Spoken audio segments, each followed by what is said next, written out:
Sabko namaste. This is Vuruthong from Nagaland. Today I stand here with a rage in my heart to address the issue on this unemployment. To begin with, as per the report from CMIE, the unemployed rate of our country stands at 7.8, which means approximately 55.2 million people from this country are left without jobs. And yet, our government keeps on claiming that India is progressing only in paper but not in reality. Since childhood, we were told that education is the key to success. But look, today, where are we now? Holding a degree in hand, standing in the endless line in search of handful of jobs. Look at young men and women of this country who are fleeing abroad in search of opportunities. Is this the future we are promised for? 10 years ago, BJP party came saying, "Har sal 2 crore nakri denge." But yet, the only thing that we got was 2 crore of their fake speeches, 2 crore of their fake agendas and propagandas. And yet, on top of this, while unemployment is the serious issue of this country, all leaders are busy renaming the names of all cities, busy renaming the names of all stations, deciding whether to eat or ban beef while not focusing on solving the core issues of this problem. They talk about Startup India, but tell me, how can a youth in this country start a business when small-scale industries are being crushed under high taxation? They preach about Atmanirbhar Bharat, yet all small-scale industries are being crushed by goods and service tax and a high red tapes. They preach about Achedin Ange, but look, Achedin has arrived only to Ambanis, only to Atanis, only to BJP political families. Millions of people in this country are still waiting for that Achedin. Something that will never happen as long as this BJP regime exists.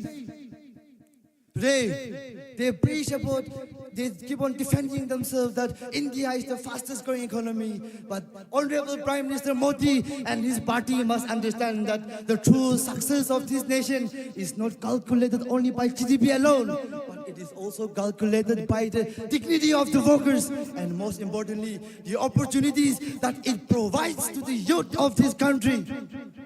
And so, the youth of this country are frustrated being called as educated unemployed youth. So they are taking themselves into drugs, they are leading themselves into addiction, but yet the government still chose to remain silent. Let me take you back to the time when India was still fading its wind. When India needed scientists and engineers, we created IITs. Today, IIT created its global companies. When India needed doctors, we created AIMS. Today, AIMS is one of the best medical institutions in the world. The White Revolution of 1970, which was supported by Indian National Congress, made this country one of the largest milk producers in the world, providing employment in the form of dairy sector.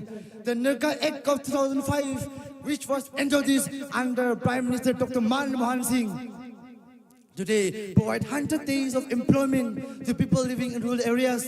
The Yuvanidhi scheme of Karnataka, which was passed by Indian National Congress, today provide financial assistance to unemployed youth.